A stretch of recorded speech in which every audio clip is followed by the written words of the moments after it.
नमस्कार, म तुलसीराम जेलगी। सर्वप्रथम यहाँहरू सबैलाई हार्दिक स्वागत र धन्यवाद व्यक्त गर्न चाहन्छु।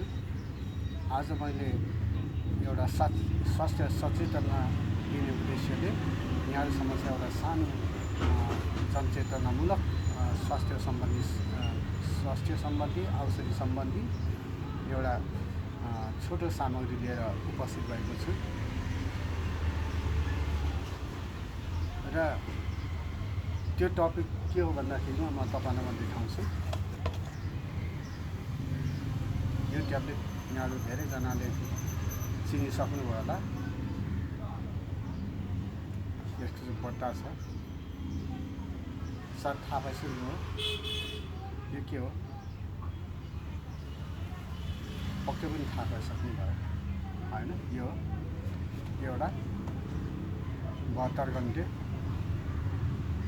इमर्जेन्सी कन्ट्रासेप्टिभ पिल्स, अथवा यसले चाहिँ के गर्छ, असुरक्षित रूपमा यौन सम्पर्क भएपछि यसले चाहिँ गर्भ बस्नुबाट रोक्ने काम गर्छ। यो चाहिँ अहिले हिजोआज विवाहित तथा अविवाहित दुईटै समूहका जोडीहरूले अत्याधिक रूपमा प्रयोग गर्ने, सर्वसुलभ रूपमा जुनसुकै फार्मेसीमा प्राप्त हुने एउटा चक्की हो। यसलाई चाहिँ कसैले चाहिँ आइपिल भन्छ, आइफ्री भन्छ, 72 भन्छ, आदि इत्यादि नामले चिनिन्छ। विशेष गरी यसलाई चाहिँ 72 घन्टे चक्की भनेर भनिन्छ होइन। यहाँले सबैलाई थाहा हुँदै होला। तर यसको बारेमा थाहा नपाउँदाखेरि यसको व्यापक रूपमा दुरुपयोग भएको छ भने कतिपय अवस्थामा यो औषधि खाँदै पनि गर्भ बसेर समस्या पनि उत्पादन भएको छ। यस्तो समस्याहरू लिएर चाहिँ म कहाँ धेरैजना क्लाइन्टहरू आउनुहुन्छ।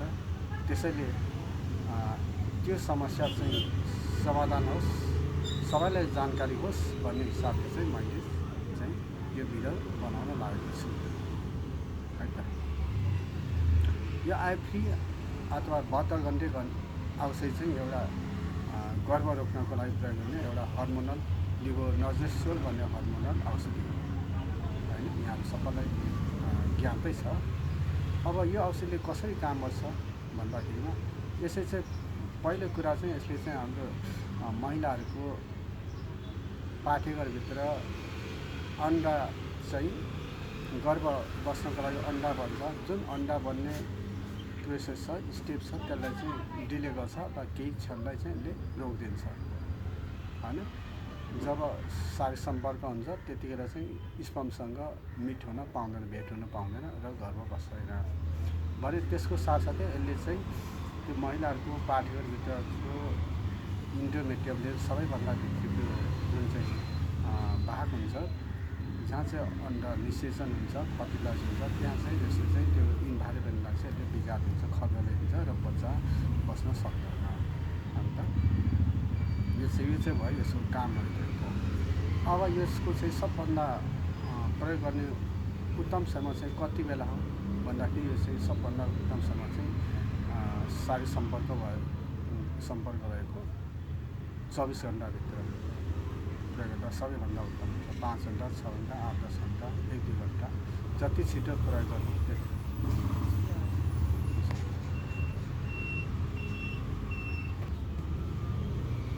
अनि अब अर्को रह्यो, कसैले चाहिँ यसलाई चाहिँ 5 दिन 120 घन्टे पनि भन्छन्।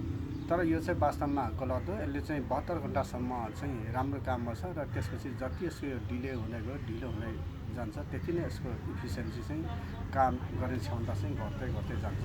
त्यसले गर्भ बस्ने चान्स बढी हुन्छ।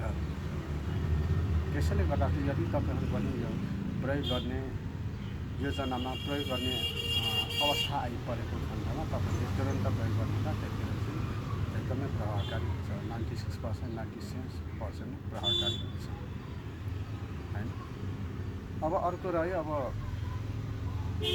यो चाहिँ कहिलेकाहीँ किन यो खाँदा पनि बच्चा बस्छ होइन, धेरैको समस्या छ होइन, जिज्ञासा छ।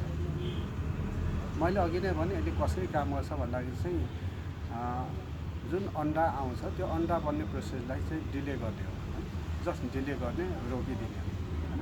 तर यदि अब इनकेस अलरेडी नै अन्डा बनिसकेको छ, युटेरसमा अन्डा आइसकेको छ भने सम्पर्कको चाहिँ तुरन्त स्पर्म र ओभमको मिट हुन्छ, भेट हुन्छ र त्यो हुन्छ गरेर बस्छ र त्यो अवस्थामा चाहिँ यसले काम गर्दैन, त्यो अवस्थामा चाहिँ बच्चा बस्छ। त्यस्तै अब कुनै कुनै महिलाहरूको चाहिँ वेट चाहिँ एकदमै धेरै 30 बडी छ भने त्यो अवस्थामा चाहिँ कम हुन जान्छ है त। यो फेरि हुने काम पनि गर्नु भयो। अब अर्को रह्यो, अब यो खाएपछि चाहिँ यसको साइड इफेक्टहरू चाहिँ के छ त, यो पनि त थाहा पाइराख्नु पऱ्यो होइन। यसको अब खास साइड इफेक्ट भनेको चाहिँ अब जुन महिलाले युज गर्छ उसको लागि चाहिँ अब सामान्य साइड इफेक्टहरू प्रभावहरू जस्तो वकवक लाग्ने, टाउको दुख्ने, जिउहरू दुख्न सक्ने, रिङ्गटाहरू लाग्न सक्ने आदि इत्यादिहरू सामान्य लक्षणहरू हुन्छन् भने महिनाहरू पनि यसको गडबडी हुन्छ। कसैको चाहिँ अब 1 हप्तासम्म अगाडि हुने, कसैको पछाडि पनि भइदिन सक्छ भने ब्लड पनि कसैको घटिया बढी जान सक्छ।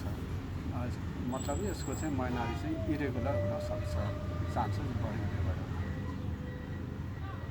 त्यस्तै अब अर्को मैले एकदमै समस्या देखेको चाहिँ अब कतिपय अवस्थामा चाहिँ अब यो कतिपय अवस्थामा चाहिँ यसलाई चाहिँ महिनामा 2 पटक 3 पटक युज गरेको पनि पाइन्छ। विकली पर 2-3 यसलाई चाहिँ पनि यो चाहिँ एकदम नोटेड कुरा। 2 टाइम्स युज गर्न त सकियो, तर यसलाई चाहिँ युज गर्दाखेरि चाहिँ के हुन्छ भनेदेखि चाहिँ यसले चाहिँ हेल्थमा चाहिँ एकदमै ब्याड इफेक्ट गर्न सक्छ होइन। हर्मोनल डिसब्यालेन्स गरिरहेको छ, इम्ब्यालेन्स गर्न सक्छ। त्यसै गर्दा चाहिँ यसलाई चाहिँ मन्थली 2-3 टाइम्स युज गर्नु चाहिँ यो चाहिँ एभोइड गर्नुपर्छ। यसलाई चाहिँ युज गर्नु चाहिँ उचित मानिँदैन। अब अन्तिममा अब अर्को आयो, यसमा चाहिँ भन्नै पर्ने, छुट्याउन नहुने। अब कस्तो मान्छेले चाहिँ खान मिल्छ, कस्तोले चाहिँ खान मिल्दैन भन्ने कुरा आयो होइन।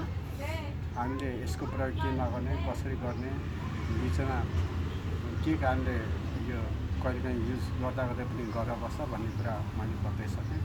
जस्तो अब कोही महिला चाहिँ उसको लिभर सम्बन्धी रोगहरू छ, छाती रोगको औषधि खाइरहेको छ, ट्युबरक्लोसिसको औषधि खाइरहेको छ भने यस्तोमा पनि यो खाना एभोइड हुन्छ, खान मिल्दैन। त्यसै कसैको चाहिँ अब महिलाको चाहिँ महिनाहरू हुँदाखेरि चाहिँ धेरै ब्लड जाने, पेट प्रेसर दुख्ने, महिनाहरू अनियमित भइरहने, यस्तो अवस्थाको महिलाहरू पनि यो खान मिल्दैन है त। अब सबभन्दा अन्तिम की पोइन्ट भनेको चाहिँ यदि कसैको चाहिँ अब यो खाएपछि चाहिँ महिनाहरू भएन, महिनाहरूभन्दा 1 हप्ता बढी नागेर गयो भने चाहिँ युरिन टेस्ट गर्नुपर्छ। बच्चा बस्यो कि भनेर गर्भ जाँच गर्नुपर्छ है त। फर्स्ट त यहाँले सायद सबैजनाले बुझ्नुभयो होला होइन। कस्तो लाग्यो यो भिडियो यहाँले कमेन्ट गर्नुहोस् र केही स्वास्थ्य सम्बन्धी जिज्ञासाहरू, समस्याहरू, औषधिसँग सम्बन्धित केही कुराहरू छन् भने कमेन्टमा लेख्नु होला। धन्यवाद, नमस्ते।